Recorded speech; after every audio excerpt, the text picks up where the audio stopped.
Hello guys, welcome to my YouTube channel. My name is Harjeet Kaur. हम कर रहे हैं 10th क्लास की ज्योग्राफी की एनसीईआरटी, जिसमें हमारा चैप्टर 1 चल रहा है, जिसका नाम है रिसोर्स एंड डेवलपमेंट। तो इसमें आज हम शुरू करेंगे सॉइल एज अ रिसोर्स से। लास्ट हमने land degradation and conservation measures तक कवर किया था यहाँ तक, तो आज हम आगे सॉइल एज अ रिसोर्स से शुरू करेंगे।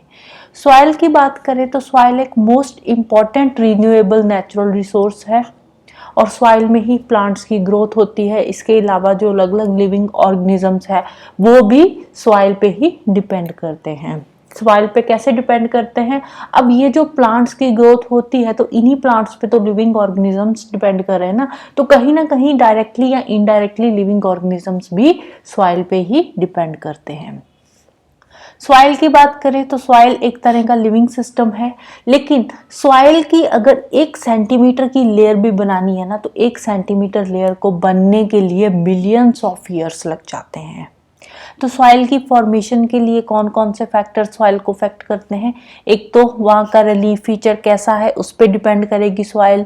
दूसरा, पेरेंट रॉक कैसी है, बेड रॉक कैसी है, क्लाइमेट किसी जगह का कैसा है, वेजिटेशन कैसी है, इसके अलावा बाकी की जो लाइफ फॉर्म्स वहाँ पे एग्जिस्ट कर रही है वो कैसी है।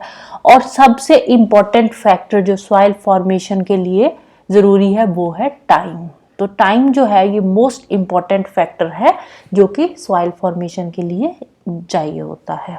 इसके अलावा कुछ और नेचुरल फैक्टर्स हो गए, जैसे टेम्परेचर हो गया, एक्शन ऑफ रनिंग वाटर हो गया, ग्लेशियर्स, विंड, डिकम्पोजर्स की एक्टिविटीज, और ये सारी चीजें भी सॉइल फॉर्मेशन को अफेक्ट करती है।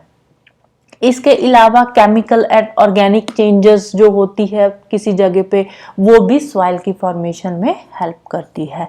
इसके अलावा जो सॉइल है, soil organic and inorganic material से बनी होती है।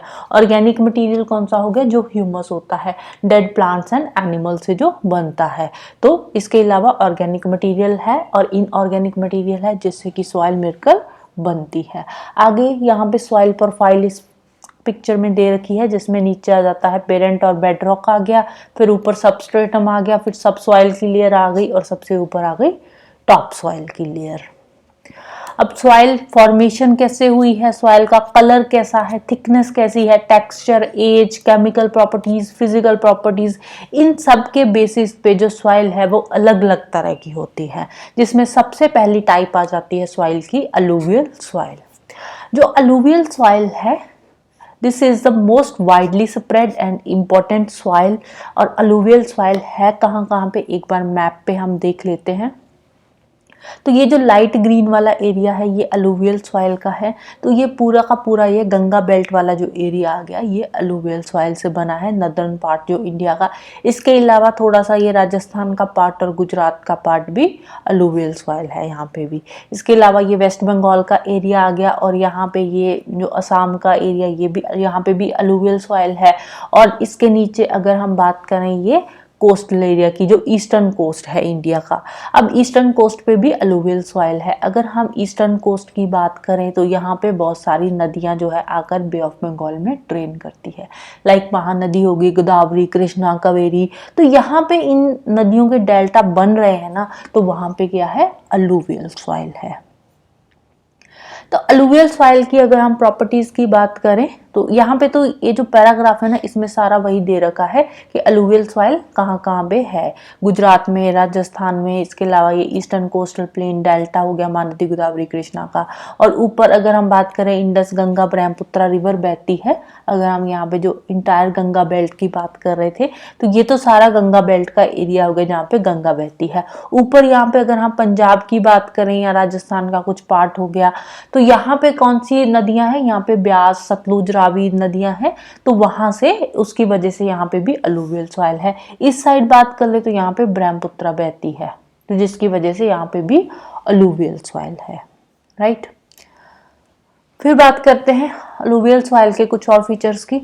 अलूवियल सॉइल में सैंड होती है, सिल्ट और क्ले होती है। जैसे जैसे हम रिवर वैली की इनलैंड की तरफ जाते हैं, वैसे वैसे जो सॉइल पार्टिकल्स है उनका साइज बड़ा होता जाता है।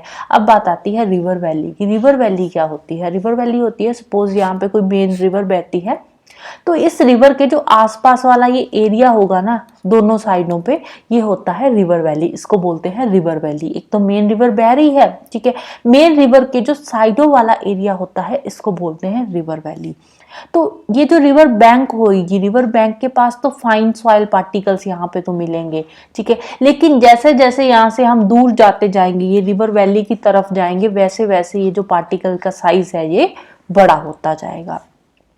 रिवर वैली की जो अपर रीचेस होती हैं, ठीक है, जहां पे स्लोप टूटती है, जैसे अपर रीचेस कैसे हो गया, सपोज यहाँ पे कोई माउंटेन है, हिमालयास है, तो हिमालयास से जैसे रिवर ऊपर से नीचे आएगी तो ये ऊपर वाला जो पार्ट क्या हो गया, रिवर का अपर रीचेस हो गया, और जैसे जैसे आगे फिर बहती हुई ओशियन के साथ मिलेगी तो ये वाला जो पार्ट आ जाएगा रिवर का, ये लोअर कोर्स हो जाएगा रिवर का।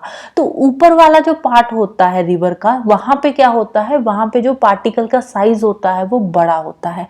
जैसे जैसे नीचे को आते हैं, रिवर बहती हुई नीचे को आती है, प्लेन एरिया में एंटर कर जाती है, तो वहां पे जाकर जो पार्टिकल का साइज है वो छोटा हो जाता है। कोर्स ग्रेन्स, ऊपर वाली साइड पे कोर्स ग्रेन्स होते हैं, नीचे वाले साइड जो साइड आ जाती है रिवर की, प्लेन्स एरिया में जब एंटर करती है तो वहां पे जाकर जो पार्टिकल का साइज है वो छोटा हो जाता है, जिसको बोलते हैं फाइन सॉइल, ठीक है। ऊपर कौन सी होगी, कोर्स सॉइल, जहां पे पार्टिकल का साइज बड़ा होगा। जैसे ही पहाड़ों से नीचे प्लेन एरिया में एंटर करेगी तो पार्टिकल का साइज छोटा हो जाएगा, जिसको बोलते हैं फाइन सॉइल। तो ये वाली जो सॉइल है इसको बोलते हैं पिडमेंट प्लेन्स, ये जहाँ पे प्लेन एरिया में रिवर आकर एंटर कर जाती है। तो यहाँ पे फिर इसके अलग अलग नाम है, द्वार, चोस, तराई वगैरह, इसको यहाँ पे बोला जाता है। ग्रेन्स के साइज के बेसिस पे एक तो हमने अब इसको डिवाइड कर दिया अलुवियल सॉइल को, दूसरा आ जाता है एज के अकॉर्डिंग, ठीक है। जो अलुवियल सॉइल की एज है उसके बेसिस पे अलुवियल सॉइल को दो पार्ट्स में डिवाइड किया गया है, एक तो है बंगर सॉइल, दूसरी है khadar soil. Bhangar, B for bhangar, B for bad. तो इट मींस जो बंगर सॉइल होती है ये कौन सी है, old alluvial soil, khadar soil है न्यू अलुवियल सॉइल। तो ये जो ओल्ड अलुवियल सॉइल होती है ना, ये इतनी ज्यादा फर्टाइल नहीं होती, इसीलिए इसको बैड सॉइल भी बोला जाता है। और ये जो बंगर सॉइल होती है इसमें कंकर्स होते हैं, ठीक है, और जो खद्दर सॉइल होती है इसमें फाइन पार्टिकल्स होते हैं, और ये बंगर सॉइल के कंपैरेटिवली ज्यादा फर्टाइल होती है खद्दर सॉइल, ठीक है। अलुवियल सॉइल के दो टाइप्स हमने कर लिए, कौन कौन से थे, बंगर और खद्दर। बंगर सॉइल कौन सी है, जो बैड सॉइल है, अच्छी सॉइल नहीं है, फर्टाइल कम है, इसमें कंकर्स होते हैं, और जो खद्दर सॉइल है ये गुड सॉइल है, फर्टाइल सॉइल है, इसमें फाइन पार्टिकल्स होते हैं, राइट। वैसे तो अगर हम alluvial soil as a whole की बात करें तो पूरी की पूरी अलुवियल सॉइल ही फर्टाइल सॉइल है, और इसमें ज्यादातर जो प्रपोर्शन होता है वो रहता है पोटाश का, फॉस्फोरिक एसिड एंड लाइम। इसीलिए जो अलुवियल सॉइल है ये शुगर केन की कल्टीवेशन के लिए, राइस की क्रॉप, पैडी क्रॉप जिसको बोलते हैं, राइस क्रॉप की कल्टीवेशन के लिए, व्हीट की कल्टीवेशन के लिए, सीरियल एंड पल्सेस क्रॉप की कल्टीवेशन के लिए बेस्ट सॉइल है। अब इसकी फर्टिलिटी ज्यादा होती है, तो इसीलिए जो अलुवियल सॉइल है, जहाँ पे जिन रीजन्स में अलुवियल सॉइल मिलती है वहाँ पे कल्टीवेशन एक तो बहुत ज्यादा होती है, दूसरा वो एरियाज डेंसली पॉपुलेटेड एरियाज होते हैं। पूरी की पूरी गंगा बेल्ट की अगर हम बात कर लें यूपी बिहार की, तो यहाँ पे पॉपुलेशन सबसे ज्यादा है। इवन के बिहार की तो पॉपुलेशन डेंसिटी इंडिया में सबसे ज्यादा है, वेस्ट बंगाल में भी पॉपुलेशन बहुत है। तो क्यों पॉपुलेशन है, क्योंकि यहाँ पे बेस्ट सॉइल मिलती है, कल्टीवेशन अच्छी खासी होती है, लोगों को खाने के लिए सफिशिएंट है, तो इसीलिए यहाँ पे पॉपुलेशन भी ज्यादा होती है और कल्टीवेशन तो होती ही होती है। अगर हम बात करें ड्रायर एरियाज की, जो हमने देखा था राजस्थान और गुजरात वाले पार्ट्स में भी कुछ अलुवियल सॉइल मिलती है, तो ड्रायर एरिया में जो अलुवियल सॉइल होती है वो मोर अल्कलाइन होती है, मतलब कि थोड़ी एसिडिक होती है। इसका जो पीएच होता है 7 से कम होता है ड्राई एरियाज में, तो इसीलिए जो ड्राई एरियाज की सॉइल होती है वो एसिडिक होती है। लेकिन वहां पे अगर सॉइल को प्रॉपर ट्रीटमेंट मिल जाए, प्रॉपर इरिगेशन फैसिलिटीज मिल जाए, तो उस सॉइल को भी हम प्रोडक्टिव सॉइल बना सकते हैं, राइट। फिर नेक्स्ट बात करते हैं ब्लैक सॉइल की। ब्लैक सॉइल ब्लैक कलर की होती है, इसीलिए इसको ब्लैक सॉइल बोला जाता है। इसके अलावा इसको रेगूर सॉइल भी बोला जाता है। कॉटन कल्टीवेशन के लिए बेस्ट सॉइल है, इसलिए इसको ब्लैक कॉटन सॉइल भी बोला जाता है। अब जो ब्लैक सॉइल है ये माना जाता है कि जो ब्लैक सॉइल बनी है वो क्लाइमेटिक कंडीशंस की वजह से बनी है, और क्योंकि वहाँ की क्लाइमेटिक कंडीशंस कुछ वैसी थी उसकी वजह से ब्लैक सॉइल बनी है। और सेकेंडली जो ब्लैक सॉइल बनी है वो बनी है पेरेंट रॉक मटेरियल से। ठीक है, ये दो इंपॉर्टेंट फैक्टर्स है जो ब्लैक सॉइल की फॉर्मेशन में हेल्पफुल है। ठीक है, एक तो क्लाइमेटिक कंडीशंस, दूसरा पेरेंट रॉक मटेरियल, जिसकी वजह से वहां पे ब्लैक सॉइल बनी हुई है। और ब्लैक सॉइल के रीजन कौन कौन से हैं एक बार पहले वो देख लेते हैं। तो ये जो ग्रे सा कलर है ये ब्लैक सॉइल का है। तो ये पूरा का पूरा जो डेक्कन प्लेट्यू है, कहीं ना कहीं डायरेक्टली या इनडायरेक्टली, बाद में हम इसकी भी बात करेंगे रेड येलो की भी, पहले ब्लैक सॉइल पे आते हैं। तो ब्लैक सॉइल डेक्कन प्लेट्यू में ही ज्यादातर दिखने को मिलती है। ये गुजरात का कुछ एरिया हो गया यहाँ पे, और ये महाराष्ट्र का हो गया, एमपी का ये कुछ पार्ट यहाँ पे, ये छत्तीसगढ़ का भी आ जाएगा। तो एमपी का जो मेजर पार्ट है, मालवा प्लेट्यू बोल सकते हैं, छत्तीसगढ़ नहीं। तो ये जो मालवा प्लेट्यू का ये जो पार्ट है, ठीक है, मालवा प्लेट्यू का पार्ट हो गया, एमपी का पार्ट हो गया। तो इसके अलावा नीचे ये महाराष्ट्र का पार्ट हो गया। ये सारा का सारा क्या है, ब्लैक सॉइल का रीजन आ जाता है। यहाँ पे कॉटन कल्टीवेशन ज्यादा होती है। ठीक है, डेक्कन ट्रैप में जो बसाल्ट वाला रीजन है वहां पे क्या है, ब्लैक सॉइल है। और ये बनी कैसे है, ये लावा फ्लो से बनी है। ठीक है, महाराष्ट्र प्लेट्यू हो गया, सौराष्ट्र, मालवा, मध्य प्रदेश, छत्तीसगढ़ का रीजन हो गया। इसके अलावा साउथ ईस्ट की तरफ गोदावरी कृष्णा वैलीज की तरफ भी जो ब्लैक सॉइल है वो बिछी हुई है। अब ये जो ब्लैक सॉइल है ना, ये बनी कैसी है, देखने को कुछ इस तरह की होती है ब्लैक सॉइल। बीच में इसके क्रैक्स पड़ जाते हैं जब ड्राई सीजन आता है ना, ड्राई सीजन में इसके बीच में क्रैक्स पड़ जाते हैं, जिसकी वजह से इसमें प्रॉपर एरेशन होती है, हवा जो है इसके अंदर तक जाती है। अब देखो वही कहानी फिर से पुरानी आ गई हमारी डेक्कन प्लेट्यू की। तो जब इंडियन प्लेट अफ्रीका कॉन्टिनेंट से टूटकर अलग हुई, जैसे जैसे ये ऊपर को आई इंडियन प्लेट, तो रास्ते में एक हॉट स्पॉट था जिसके ऊपर से हमारी ये इंडियन प्लेट गुजरी थी। तो वो हॉट स्पॉट के जब ऊपर हमारी इंडियन प्लेट पहुंची थी तो वहां पे फिर क्या होगा, वोल्केनिक इरप्शन हुई, जिसकी वजह से लावा की पूरी एक चद्दर हमारे डेक्कन प्लेट्यू पे बिछ गई। और धीरे धीरे वो क्या बन गई, अब देखो जब वोल्केनिक इरप्शन होती है उसके बाद क्या बनता है, इग्नियस रॉक बनती है। और उसके बाद धीरे धीरे जब ये प्लेट ऊपर को मूव कर रही थी तो कुछ टाइम बाद under great heat and pressure ये वाली जो इग्नियस रॉक थी ये चेंज हो गई मेटामॉर्फिक रॉक में। और उसके बाद फिर सॉइल फॉर्मेशन हुई, जिसमें कुछ सॉइल तो बन गई ब्लैक सॉइल, कुछ सॉइल कन्वर्ट हो गई येलो एंड रेड सॉइल में। तो जो ब्लैक सॉइल होती है ये एक्सट्रीमली फाइन सॉइल होती है। इसका जो पार्टिकल साइज होता है बहुत ही छोटा होता है, एक्सट्रीमली फाइन पार्टिकल साइज की होती है, इसीलिए इसको क्लेई सॉइल भी बोला जाता है। क्लेई मटेरियल की ये जो सॉइल होती है बनी होती है। तो इस सॉइल में जो मॉइस्चर होल्डिंग कैपेसिटी है वो ज़्यादा होती है एज कम्पेयर टू बाकी की सॉइल्स। तो मॉइस्चर होल्डिंग कैपेसिटी होने की वजह से ही कॉटन के लिए ये बेस्ट सॉइल है। इसके अलावा इसमें न्यूट्रिएंट्स बहुत सारे होते हैं, लाइक कैल्शियम कार्बोनेट हो गया, मैग्नीशियम हो गया, पोटाश हो गया, और इसके अलावा लाइम हो गया। लेकिन इस सॉइल में फॉस्फोरिक कंटेंट कम होता है। और जैसे ही हॉट वेदर आता है तो इसमें क्रैक्स आ जाते हैं। क्रैक्स जब आते हैं तो उससे क्या होता है, सॉइल की प्रॉपर एरेशन होती है। और जैसे ही ये सॉइल वेट होती है, इस पे थोड़ा सा पानी आता है तो ये स्टिकी हो जाती है सॉइल थोड़ी सी। ठीक है, अदरवाइज अब इसकी टिलिंग करना मुश्किल हो जाता है ड्राई सीजन में।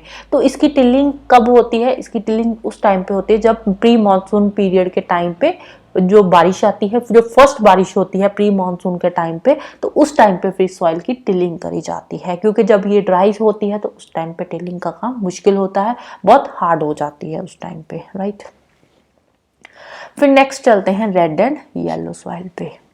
तो एक बार रेड एंड येलो सॉइल का रीजन देख लेते हैं हम। ये रेड कलर का ही दे रखा है। तो इसमें कौन सा है, कुछ पार्ट ये नॉर्थ ईस्ट का आ गया, अरुणाचल प्रदेश का, नागालैंड, मणिपुर, मिजोरम, त्रिपुरा, ये सारे आ गए। थोड़ा सा पार्ट यहाँ पे मेघालय का भी आ जाता है। इसके अलावा फिर यहाँ पे देखें वेस्ट बंगाल का कुछ पार्ट, यहाँ पे वेस्ट बंगाल का है, उड़ीसा का पार्ट आ गया। फिर नीचे ये तमिलनाडु, केरला, कर्नाटका का कुछ पार्ट आ जाएगा, आंध्रा का कुछ पार्ट आ जाएगा। तो यहाँ पे क्या है, रेड सॉइल है। इसके अलावा ये वेस्टर्न घाट वाले कुछ पार्ट जो है वेस्टर्न घाट का भी ये कवर होता है रेड एंड येलो सॉइल में। अब जो रेड सॉइल होती है ये कहाँ से बनी है, क्रिस्टलाइन इग्नियस रॉक से, in the area of low rainfall in the eastern and southern parts of Deccan plateau. तो ये अब जो रेड एंड येलो सॉइल है ना, ये भी तो इग्नियस रॉक से ही बनी हुई है। ठीक है, ब्लैक सॉइल भी इग्नियस रॉक से, लावा से बनी है, और जो रेड एंड येलो सॉइल है ये भी इग्नियस रॉक से ही बनी है। अब नीचे फिर वही आ गया, कहाँ कहाँ पे है जो हम मैप में देख चुके हैं, Orissa, Chhattisgarh, southern parts of middle Ganga plain along the piedmont zone of Western Ghats. तो ये सारा हम मैप पे देख चुके हैं एरिया के कहाँ कहाँ पे होता है। और ये वाली जो सॉइल है ये रेड कलर की क्यों होती है? क्योंकि इसमें आयरन होता है, iron in crystalline and metamorphic rocks. जो इसकी क्रिस्टलाइन एंड मेटामॉर्फिक रॉक्स है ना रेड सॉइल की, तो उसमें आयरन कंटेंट ज़्यादा होने की वजह से जो सॉइल है वो रेड कलर की दिखाई देती है। और जैसे ही इस सॉइल को थोड़ा सा पानी मिल जाता है, हाइड्रेटेड फॉर्म में आ जाती है, तो ये बन जाती है येलो, तो इसका कलर चेंज हो जाता है। ठीक है, जब ये ड्राई होती है तो ये रेड कलर की दिखाई देती है। रेड कलर की क्यों दिखाई देती है? क्योंकि इसमें आयरन कंटेंट ज़्यादा होता है। जैसे ही इसको थोड़ा सा पानी मिल जाता है, हाइड्रेटेड फॉर्म में आ जाती है, तो ये येलो कलर की हो जाती है, इसका कलर चेंज हो जाता है। फिर नेक्स्ट बात करते हैं लेटराइट सॉइल की। लेटराइट जो वर्ड है ये लैटिन वर्ड लेटर से बना है, जिसका मतलब होता है ब्रिक। तो जो लेटराइट सॉइल है ये tropical and subtropical climate में बनती है, जहां पे alternate wet and dry season होता है, मतलब एक सीजन वेट रहेगा, एक सीजन ड्राई रहेगा। और ये वाली जो सॉइल है ये इंटेंस लीचिंग से बनती है। क्यों इंटेंस लीचिंग होती है लेटराइट सॉइल की? और लेटराइट सॉइल की लीचिंग क्यों होती है? क्योंकि हैवी रेन होती है। जिन एरियाज में हैवी बारिशें होती है, बहुत ज़्यादा तेज बारिशें होती है, वहाँ पे इसकी लीचिंग होती है लेटराइट सॉइल की। अब लीचिंग का मतलब बाद में समझते हैं, पहले लेटराइट सॉइल वाले हम रीजन्स देख लेते हैं। ठीक है, ये वेस्टर्न घाट का ये पूरा का पूरा एरिया आ गया, जहाँ पे बारिशें बहुत ज़्यादा होती है। जैसे ही मानसून आती है तो सबसे पहले बारिश यहीं पे होती है, वेस्टर्न घाट वाले एरियाज पे। फिर ये तमिलनाडु का पार्ट हो गया, यहाँ पे विंटर मानसून की वजह से बारिश होती है। मेघालय का पार्ट आ गया, यहाँ पे सबसे ज़्यादा बारिश होती है। मौसिनराम भी यहीं पे ही है लोकेटेड। इसके अलावा ये थोड़ा सा एरिया यहाँ पे राजस्थान वाले पार्ट का भी आ जाता है, राइट। तो फिर वापस चलते हैं लीचिंग पे। अब ये जो सॉइल है जहाँ पे बारिशें ज़्यादा होती है, वहाँ पे इसकी लीचिंग बहुत ज़्यादा होती है, इंटेंस लीचिंग होती है। इंटेंस लीचिंग का मतलब क्या होता है?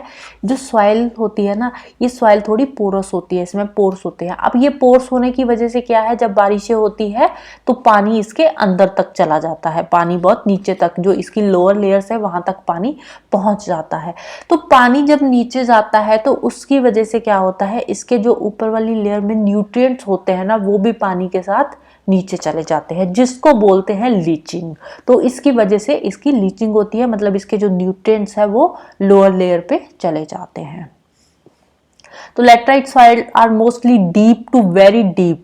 ठीक है, तो डीप जाती है, ठीक है, क्योंकि इसके जो न्यूट्रिएंट्स है वो लीचिंग की वजह से जो नीचे वाली लेयर्स है वहाँ पे मूव कर जाते हैं। एसिडिक होती है, पीएच लेवल इसका 6 से कम हो जाता है, तो इसीलिए ये एसिडिक होती है। जनरली इसमें जो ज़्यादातर न्यूट्रिएंट्स नहीं होते हैं, प्लांट न्यूट्रिएंट्स जो है उसकी डेफिशिएंसी ही रहती है, इसमें बहुत ज़्यादा इसमें न्यूट्रिएंट्स नहीं होते। तो मोस्टली ये सदर्न स्टेट्स में होती है। ये वेस्टर्न घाट वाला रीजन हो गया, महाराष्ट्र, उड़ीसा, इसके अलावा वेस्ट बंगाल का एरिया, नॉर्थ ईस्टर्न रीजन, वहाँ पे लेटराइट सॉइल पाई जाती है।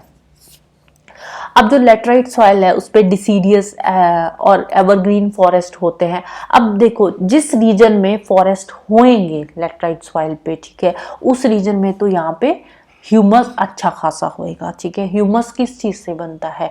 पेड़ पौधों की पत्तियों से ही तो बनता है ना। अगर कहीं किसी जगह पे फॉरेस्ट कवर अच्छा होगा तो वहां पे पेड़ों की पत्तियां झड़ेगी, टहनियां झड़ेगी, और उससे क्या है, अल्टीमेटली ह्यूमस बन जाएगा। लेकिन जहां पे स्पार्स वेजिटेशन होती है, सेमी एरिड इन्वायरमेंट होता है, वहां पे लेटराइट सॉइल में ह्यूमस इतना ज्यादा नहीं होता, पुअर इन ह्यूमस होती है। और कुछ जगह पे इरोजन भी बहुत ज़्यादा होती है, इसकी डिग्रेडेशन भी बहुत ज़्यादा होती है, क्योंकि कुछ जगह पे लैंडस्केप ही ऐसा होता है।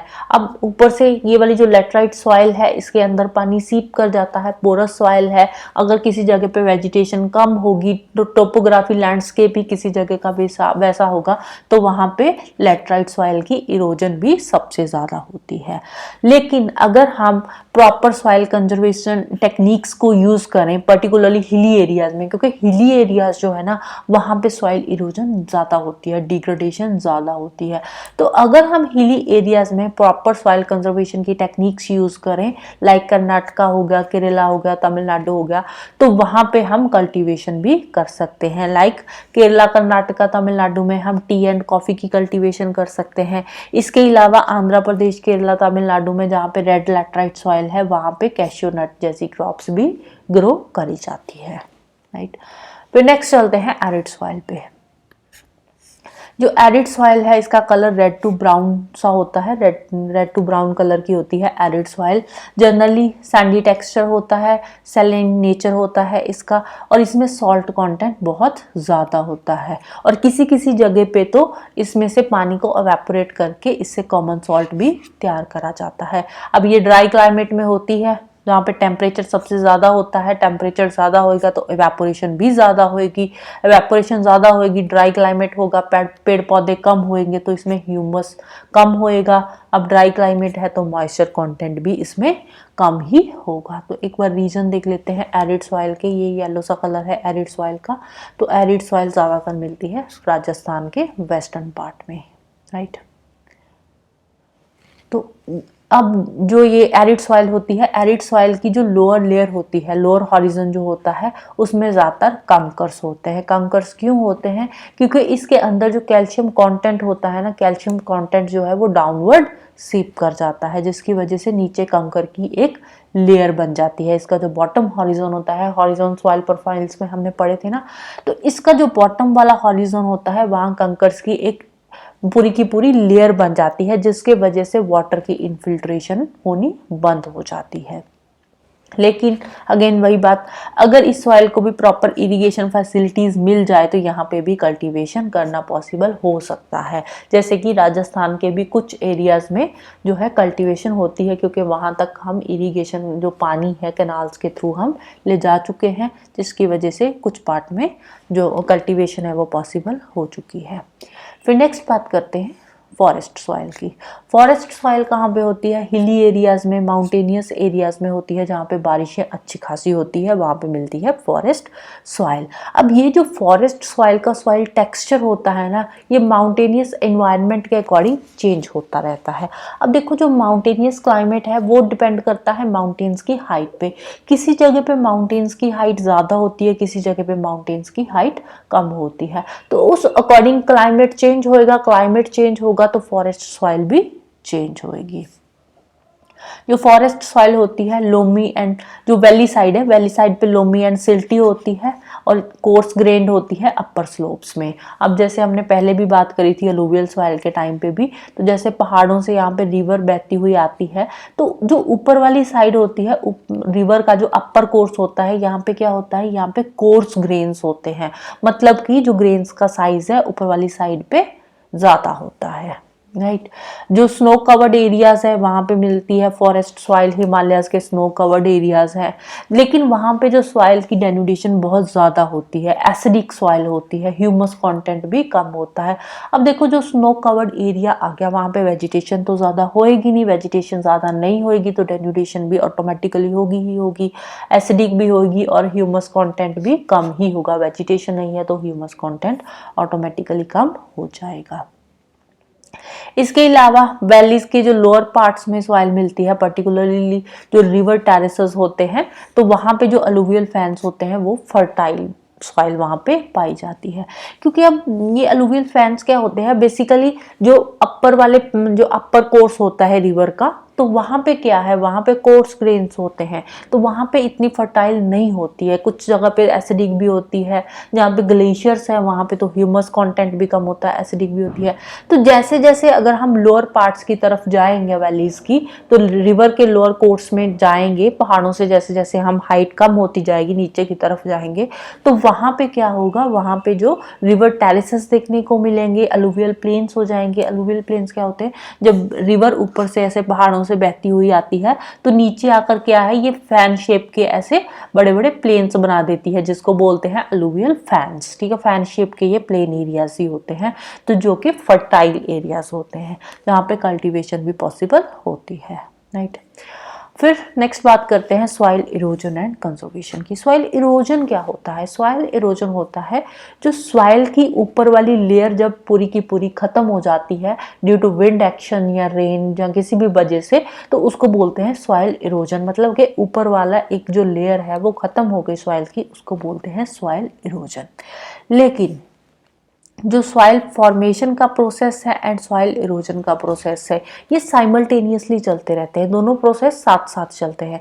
सॉइल इरोजन भी होती रहती है लेकिन साथ ही साथ सॉइल फॉर्मेशन भी होती रहती है। एज यू नो कि जो सॉइल फॉर्मेशन के लिए बहुत ज़्यादा टाइम लगता है। सॉइल की 1 सेंटीमीटर की लेयर जो बनती है उसको बनने में मिलियंस ऑफ ईयर्स लग जाते हैं। तो इसीलिए जो सॉइल फॉर्मेशन और इरोजन का जो काम है वो साथ साथ चलता है। दोनों के बीच में एक बैलेंस बना रहता है। जितनी सॉइल इरोजन होती है उतनी सॉइल फॉर्मेशन हो जाती है। लेकिन ह्यूमन एक्टिविटीज की वजह से ये जो बैलेंस है ना सॉइल इरोजन और फॉर्मेशन का, ये पूरी तरह से डिस्टर्ब हो चुका है। डिस्टर्ब क्यों हुआ है? ये डिस्टर्ब हुआ है ह्यूमन एक्टिविटीज की वजह से। लाइक डिफॉरेस्टेशन हो गया, हम जंगल काट रहे हैं, अब पेड़ पौधे काट रहे हैं, तो जो पेड़ पौधे हैं उनकी जड़ें जो है, रूट्स है, वो क्या है, सॉइल को पकड़ कर रखती है, इरोजन से बचाती है। लेकिन डिफॉरेस्टेशन होने की वजह से सॉइल इरोजन का जो रेट है वो बढ़ गया है। ओवर ग्रेजिंग हो रही है, जो घास के मैदान थे हम उनको खत्म कर रहे हैं, जिससे क्या है कि जो सॉइल इरोजन है वो बढ़ गई है। क्योंकि जहाँ पे पहले घास था वहाँ पे इरोजन कम होती थी, अब हमने उसको साफ कर दिया, ओवर ग्रेजिंग हो गई है, जिसकी वजह से वो खाली मिट्टी के मैदान रह गए हैं, तो वहाँ पे इरोजन ज़्यादा होती है। कंस्ट्रक्शन करनी हमने ज़्यादा शुरू कर दिए, जंगलों को काट काट के, माइनिंग एक्टिविटीज़ की वजह से भी सॉइल इरोजन जो है बढ़ गई है। इसके अलावा कुछ नेचुरल फैक्टर्स भी है, लाइक विंड हो गया, ग्लेशियर्स हो गया, वाटर हो गया, इसकी वजह से भी सॉइल इरोजन होती है। अब जो क्लेई सॉइल होती है, क्लेई सॉइल में जब पानी बहता है, रनिंग वाटर होता है, तो उससे क्या है, बहुत डीप चैनल्स बन जाते हैं, जिसको बोलते हैं गलीज। तो ये जो इरोजन होती है इसको गली इरोजन बोलते हैं। ये जो ऊपर फिगर 1.11 दे रखी है, इसमें गली इरोजन है। अब होता क्या है, जब इस क्लेई सॉइल में पानी बहता है तो यहाँ पे ये डीप गलीज बना देता है बीच बीच में, ठीक है। तो जिसकी वजह से क्या हो जाता है, ये वाली जो जमीन है ये कल्टीवेशन के लिए अनफिट हो जाती है। अब देखो बीच में ऐसे बड़ी बड़ी गलीज, डीप गलीज बन जाएगी, तो यहाँ पे कल्टीवेशन करना तो पॉसिबल हो नहीं पाएगा। तो इसीलिए ये वाली जो लैंड है इसको बोलते हैं बैड लैंड, क्योंकि यहाँ पे कल्टीवेशन तो हो नहीं सकती, कोई काम पॉसिबल करना, कोई भी काम करना पॉसिबल है नहीं यहाँ पे, तो इसीलिए इसको बोलते हैं बैड लैंड। चंबल बेसिन पे बात करें, चंबल बेसिन में जो गलीज बनी है उसको बोलते हैं रवाइन्स। कभी कभी क्या होता है, जब पानी फ्लो करता है वो सीधा फ्लो करता है, ठीक है। जहाँ पे प्लेन एरियाज है, प्लेन एरियाज में सीधा पानी का फ्लो होता है। जैसे ये प्लेन एरिया है, यहाँ पे सीधा सीधा पानी फ्लो हो रहा है, पानी का फ्लो हो रहा है एक शीट की तरह, ठीक है। जैसे एक शीट होती है स्लोप के ऊपर, सपोज यहाँ पे ये कोई माउंटेन है, तो माउंटेन की ये जो स्लोप है, तो यहाँ पे ये नीचे को ऐसे सीधा सीधा पानी फ्लो करेगा एक शीट की तरह, ठीक है। तो इसको क्या बोलते हैं, इसको बोलते हैं शीट इरोजन। इससे क्या होता है, जब ये सीधा सीधा पानी यहाँ पे बहता है, तो ये जो सॉइल की ऊपर वाली लेयर होती है ना, इसको साथ इरोड करके ले जाता है, जिसको बोलते हैं शीट इरोजन। इसके अलावा हवा चलती है, जब हवा चलती है सीधा फ्लैट लैंड पे, प्लेन एरियाज में, तो या फिर स्लोपिंग लैंड पे हवा चलती है, तो वहाँ पे क्या है, अपने साथ मिट्टी की ऊपर वाली लेयर को उड़ाकर ले जाती है, जिसको बोलते हैं विंड इरोजन। अब ये जो सॉइल इरोजन होता है, सॉइल इरोजन कुछ डिफेक्टिव फार्मिंग मेथड्स की वजह से भी होता है। कभी बार क्या होता है, कई जगहों पे जैसे स्लोप एरियाज हो गए, वहाँ पे जो प्लोइंग होती है वो प्रॉपर तरीके से नहीं करी जाती, जिसकी वजह से क्या है, वहाँ पे सॉइल इरोजन बहुत ज़्यादा बढ़ जाता है। अब वहाँ पे प्लोइंग कैसे होती है, या तो अब स्लोप के अप डाउन जब प्लोइंग करते हैं, सीधी ये स्लोप है, स्लोप पे सीधी प्लोइंग करनी शुरू कर दी, तो यहाँ से क्या होता है, यहाँ पे चैनल्स बन जाते हैं, चैनल्स बन के सीधा पानी उनमें से फ्लो करने लगता है, और उससे क्या है, जो इरोजन है वो बढ़ जाती है। तो जो फार्मिंग के डिफेक्टिव मैथड्स है, प्लोइंग के डिफेक्टिव मैथड्स है, उसकी वजह से भी सॉइल इरोजन हो जाता है। तो अब इसको रोकने के लिए क्या करना चाहिए, इसको रोकने के लिए कंटूर फार्मिंग कर सकते हैं, कंटूर प्लोइंग जिसको बोलते हैं। अब कंटूर प्लोइंग क्या होती है, ये होती है कि वाटर के फ्लो को देखा जाता है डाउन द स्लोप, के वाटर का फ्लो कैसा है, तो उसके अकॉर्डिंग फिर कंटूर लाइंस बनाई जाती है, और उन कंटूर लाइंस के ऊपर फार्मिंग का काम किया जाता है, राइट। जैसे कि यहाँ पे है, ये आ गया कंटूर फार्मिंग में आता है, ठीक है। ऐसे जैसे पानी का फ्लो है उस अकॉर्डिंग यहाँ पे खेत बनाए जाते हैं, ठीक है। तो उस अकॉर्डिंग फिर यहाँ पे फार्मिंग का काम किया जाता है ऐसे कंटूर्स के साथ साथ ही। तो यहाँ पे फिर जो भी वेजिटेशन है लगाई जाती है, जिसकी वजह से सॉइल इरोजन क्या है जो है वो कम हो जाता है। इसको बोलते हैं कंटूर प्लोइंग। इसके अलावा अब जो स्लोप्स होती है, स्लोप्स पे स्टेप बना के, ऐसे जो स्लोप है स्लोप पे ऐसे स्टेप बना के उस पे फार्मिंग करी जाती है, जिसको टेरेस फार्मिंग भी बोला जाता है। तो उससे भी क्या है, जब टेरेस फार्मिंग जो होती है, टेरेस कल्टीवेशन होती है, उससे भी इरोजन को रोका जा सकता है, राइट। टेरेस कल्टीवेशन कुछ इस तरह की ऐसे स्टेप्स बनाए जाते हैं। जैसे ये पहाड़ी है तो पहाड़ी के ऊपर क्या है, ऐसे बड़े बड़े स्टेप बना देते हैं। ये जो स्टेप है तो इस स्टेप के ऊपर जो भी चाय की खेती जो होती है वो ऐसे स्टेप्स बना के पहाड़ियों पे उन स्टेप्स के ऊपर ही टी की कल्टीवेशन भी करी जाती है। तो ये जो स्टेप फार्मिंग है इससे भी सॉइल इरोजन को कम किया जाता है। इसको टेरेस फार्मिंग भी बोला जाता है। इसके अलावा फिर जो बड़े बड़े खेत होते हैं उनको स्ट्रिप्स में डिवाइड कर सकते हैं, और ये जो स्ट्रिप्स होती है बीच में जो छोड़ी जाती है स्ट्रिप्स, उसमें हम घास लगा सकते हैं। क्रॉप्स के बीच में हम ग्रास लगा देंगे, जिससे क्या है इरोजन कम हो जाएगी। इसके अलावा विंड फोर्स को रोकने के लिए हम क्या कर सकते हैं, हम एक शेल्टर बेल्ट बना सकते हैं विंड फोर्स को रोकने के लिए। शेल्टर बेल्ट क्या होता है, शेल्टर बेल्ट ज़्यादातर डेजर्ट एरियाज में होती है। वहाँ पे क्या है, वहाँ पे एक ट्रीज की पूरी ऐसे बेल्ट बना देते हैं, ठीक है। एक लाइन में बहुत सारे पेड़ पौधे ऐसे लगा देते हैं, सो दैट कि जब हवा चले तो इससे क्या है, हवा का जो इंटेंसिटी है वो कम हो जाए और आगे जाकर जो इरोजन है सॉइल की वो कम हो। तो इसीलिए शेल्टर बेल्ट से भी सॉइल इरोजन को रोका जा सकता है। इससे सैंड ड्यून्स जो बने हुए हैं उनको स्टेबलाइज किया जा सकता है। तो जो डेजर्ट एरिया है वेस्टर्न इंडिया का, उसको स्टेबलाइज करने के लिए शेल्टर बेल्ट वहाँ पे बना के सॉइल इरोजन को कम किया जा सकता है। फिर नेक्स्ट बात करते हैं स्टेट ऑफ इंडियाज इन्वायरमेंट की। ये क्या है, ये एक विलेज सुखो माजरी की स्टोरी है, जबुआ डिस्ट्रिक्ट में पड़ती है। जबुआ डिस्ट्रिक्ट एमपी का आई थिंक सो। तो वहाँ की ये स्टोरी है। तो वहाँ पे उन्होंने रिवर्स लैंड डिग्रेडेशन को पॉसिबल बना दिया है। मतलब कि वहाँ पे लैंड डिग्रेडेशन बहुत ज़्यादा हो रही थी तो उसको उन्होंने रोक दिया, रिवर्स कर दिया लैंड डिग्रेडेशन को। कैसे, वहाँ पे जो ट्री डेंसिटी थी वो उन्होंने बढ़ा दी। 1976 में वहाँ पे 13 पर हेक्टेयर ट्रीज थे, लेकिन वही 1992 में बढ़ाकर उन्होंने कितने कर दिए, 1272 पर हेक्टेयर ट्रीज उन्होंने बढ़ा दिए हैं। तो कहीं ना कहीं वहाँ पे उन्होंने रिफॉरेस्टेशन, एफॉरेस्टेशन करी है, सॉरी एफॉरेस्टेशन वहाँ पे उन्होंने करनी शुरू करी है सुखो माजरी डिस्ट्रिक्ट के लोगों ने, सुखो माजरी विलेज के लोगों में, डिस्ट्रिक्ट जबुआ है।